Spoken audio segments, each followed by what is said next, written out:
So on death and the afterlife, there's a whole lot more that Jesus in particular says about death and the afterlife, but I think 4 lessons are enough to really get us thinking. I want to close this series today to talk about the way to the afterlife from Matthew 16. There is a Facebook page and YouTube channel called The Journey of Purpose. Anybody heard of that? Basically, what they do is they produce videos aimed to awaken your true self in this journey of life. It's a combination of self-help, of motivation, and philosophy. And they're pretty, they're really kind of captivating videos when you watch them.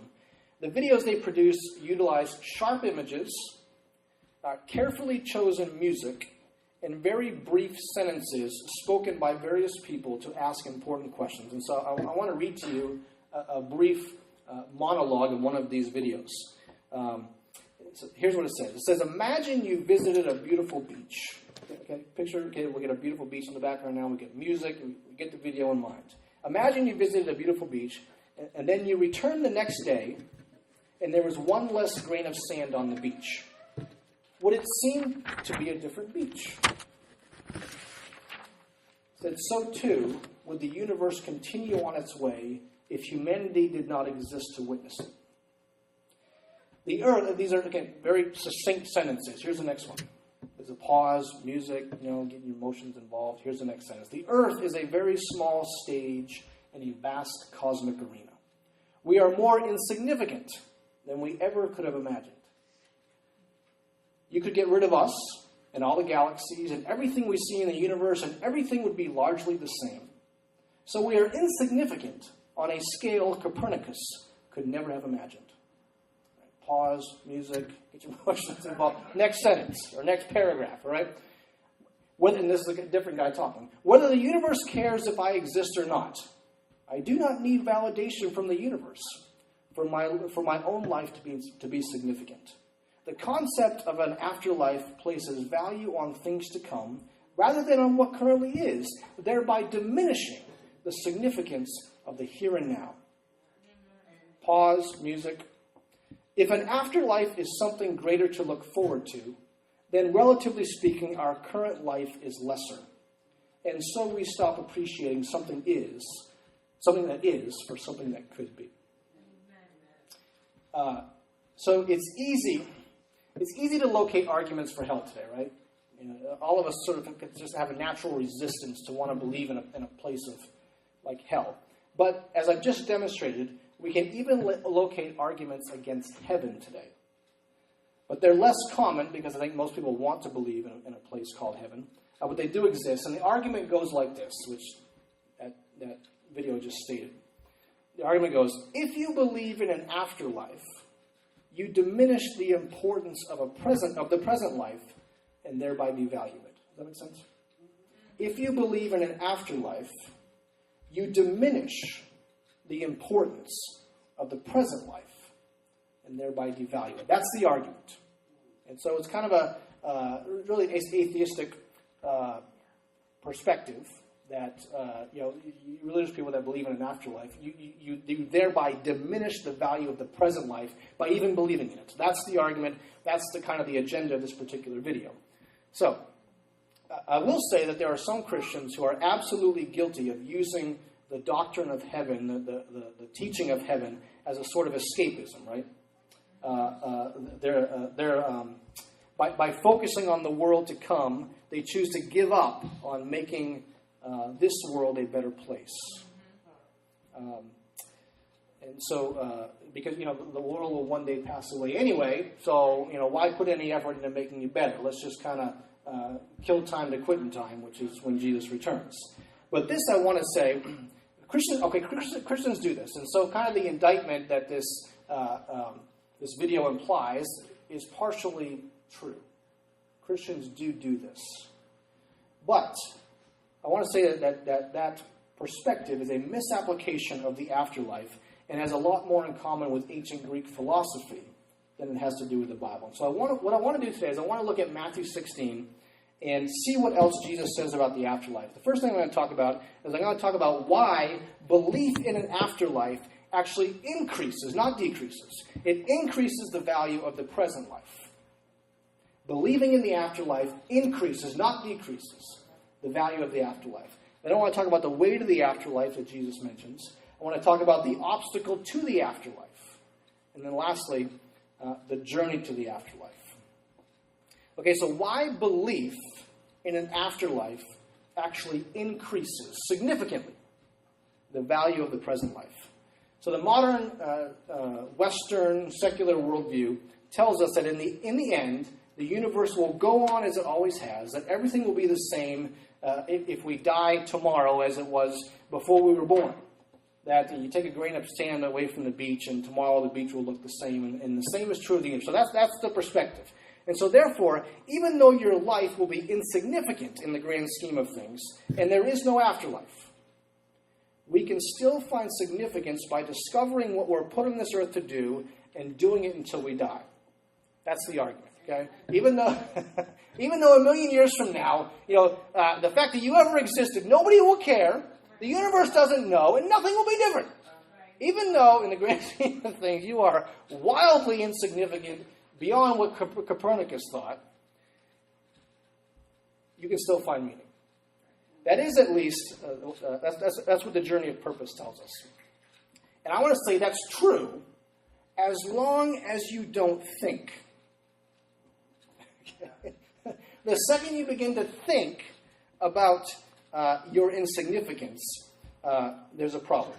And so Leo Tolstoy, I've quoted from him before, he was an author, and so in his Confessions, he talked about a time in his life when he could no longer avoid thinking about ultimate meaning. So he was a successful writer at the time, and at the age of 50, he wrote this. Consider this. He said, "My question, that which at the age of 50 brought me to the verge of suicide, was the simplest of questions, lying in the soul of every man, from the foolish child to the wisest elder. It was a question without an answer to which we cannot live, as I have found by experience. It was this: what will come of what I am doing today, or shall do tomorrow? What will come of my whole life? Today or tomorrow, sickness and death will come. They had already come to those that I loved. Nothing will remain but stench and worms. Sooner or later, my affairs, whatever they may be, will be forgotten, and I shall not exist. Then why go on making any effort? How can man fail to see this? How go on living?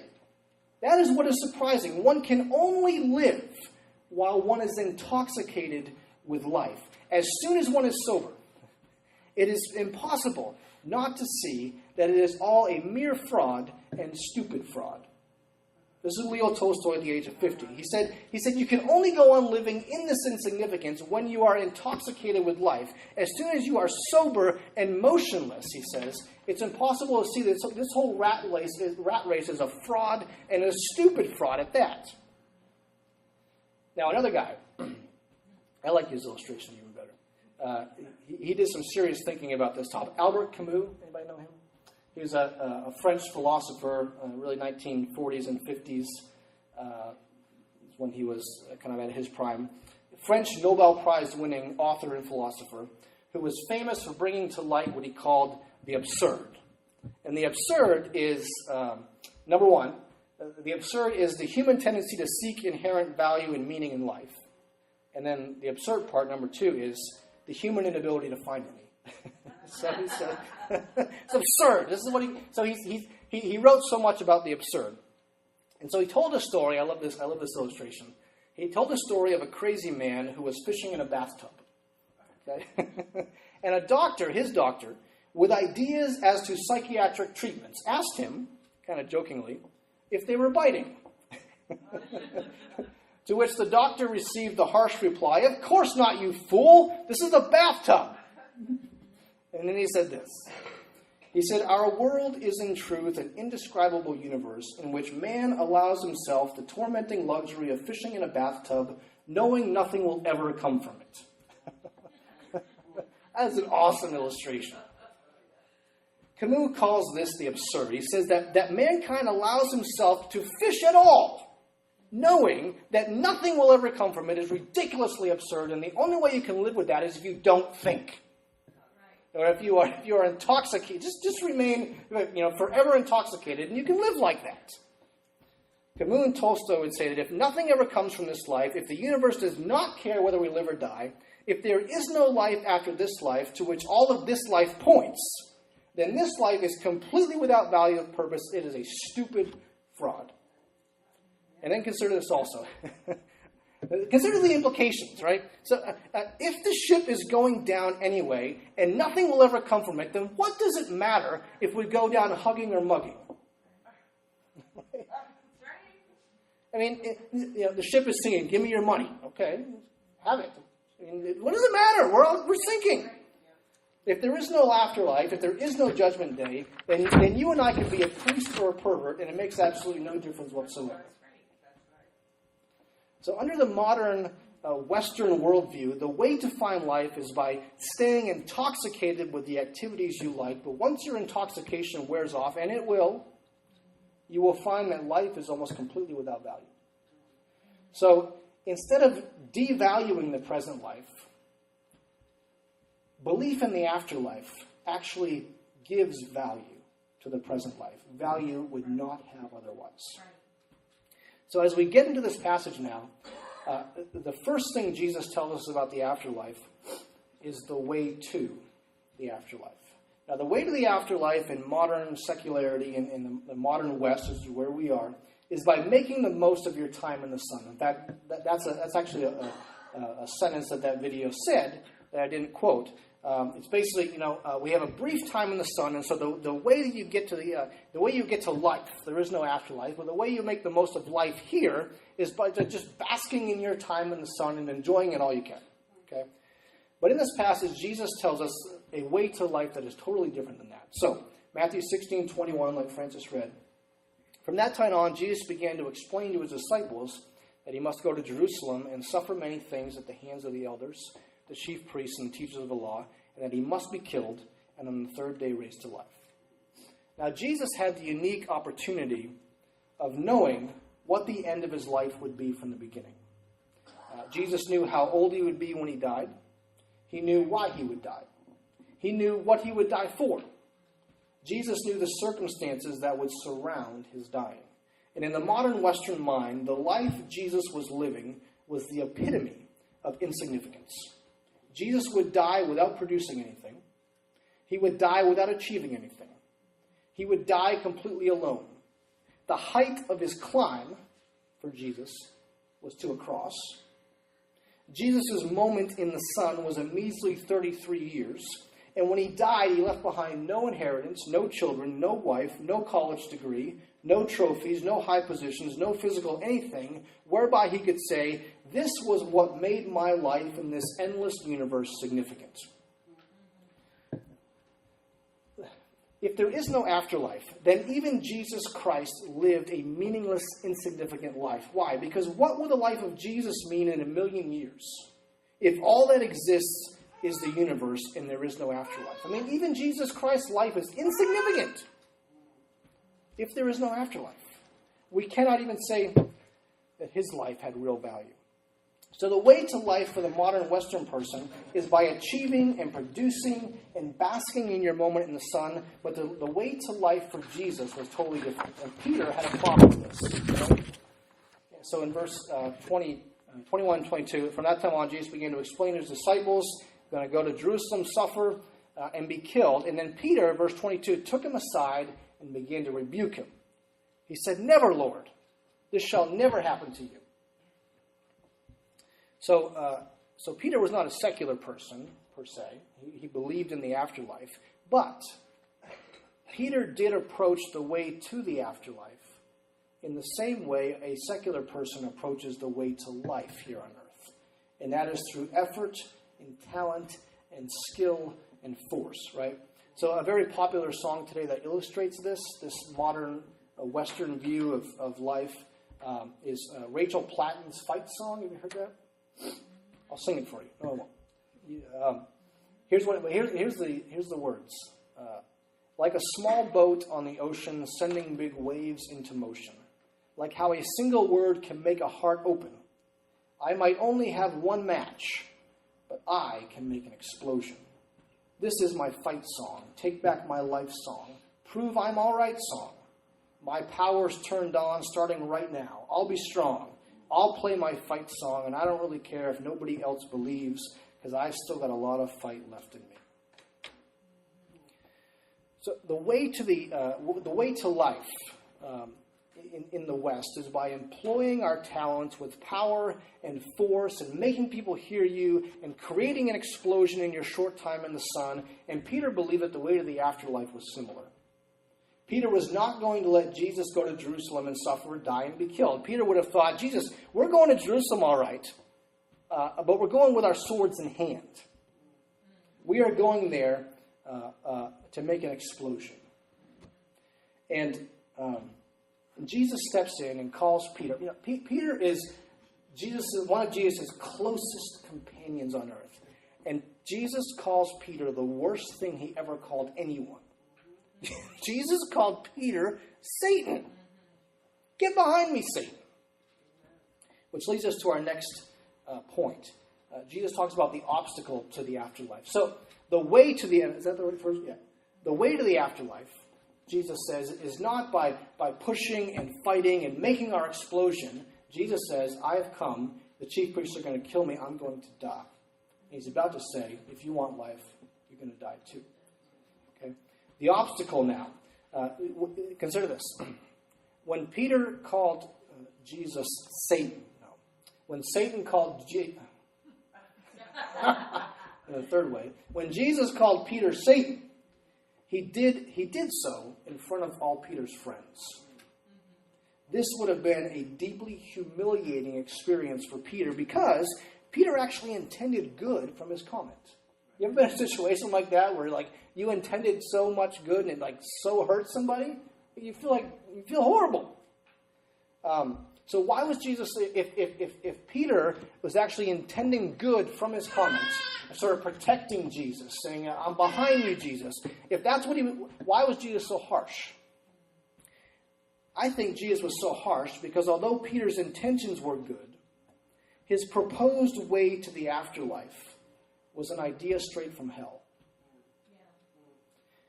And I think if we're really going to understand the afterlife and the way to it, we need to understand the seriousness of Peter's suggestion here. So let me illustrate this way. In any 12-step program today, the first step to recovery is admitting that you're powerless over your addictions and compulsive behaviors, that your life is unmanageable. And so Jesus tells us here that the addict's problem is our problem too. That until we are ready to admit our powerlessness, that we are not free. Okay? The addict's problem is our problem. The problem with mankind, Jesus says, is the belief that he can be his own God. Now, many of us Westerners believe that with the right technology and the right science and the right conditions and the right leadership, mankind can overcome death, we can overcome disease, we can overcome poverty, we can overcome pollution, we can do it all by our discovery of science and our implementation of technology. It's going to get us to a place where we can sort of be our own gods. And so Sigmund Freud,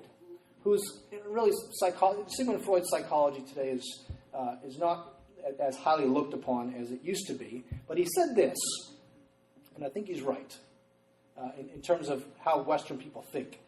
He said this. He says, with the development of science and technology, humanity has begun to claim for itself the omniscience and omnipotence it had formerly reserved for divine beings. So think about this. He said, each piece of technical equipment augments the native powers of the human body.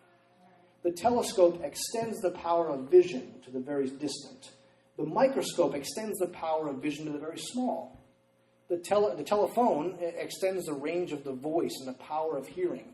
Television extends the range of the eye and the ear. He says, with the aid of modern forms of technology, humanity has achieved an undreamt mastery over nature and thus converted itself into a prosthetic god.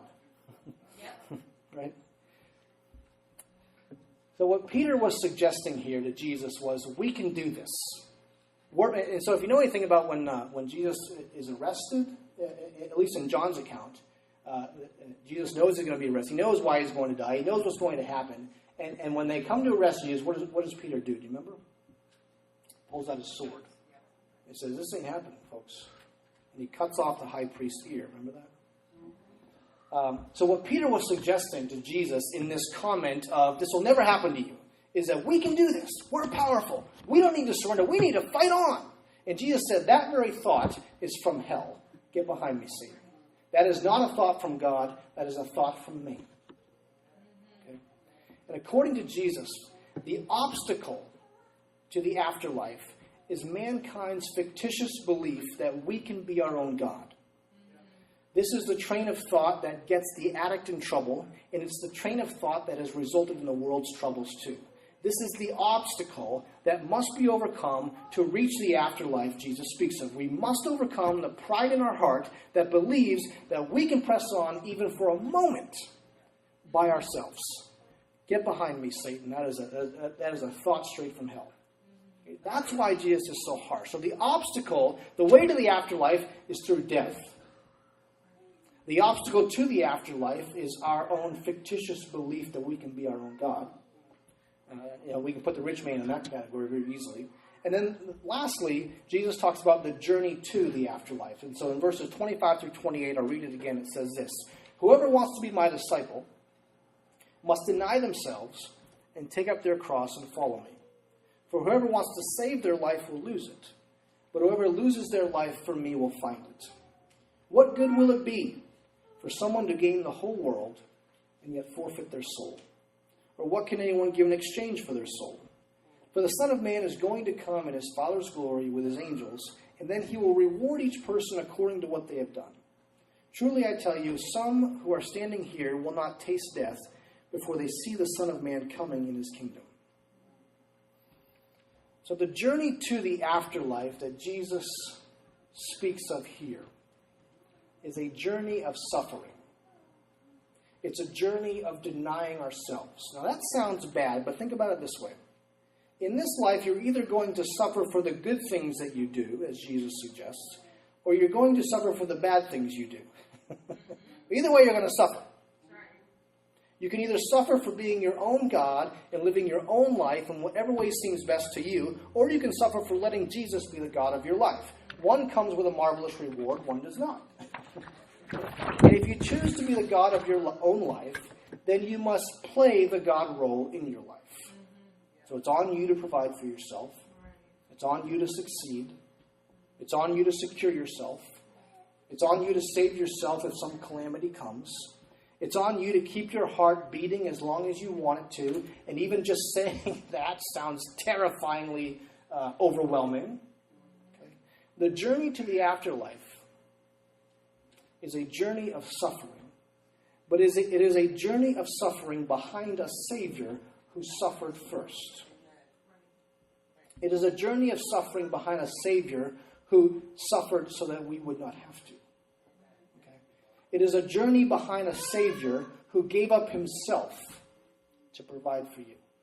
It's a journey behind a Savior who failed so that you might succeed. It's a journey behind a Savior who gave up the security of heaven in order to give us the security of heaven.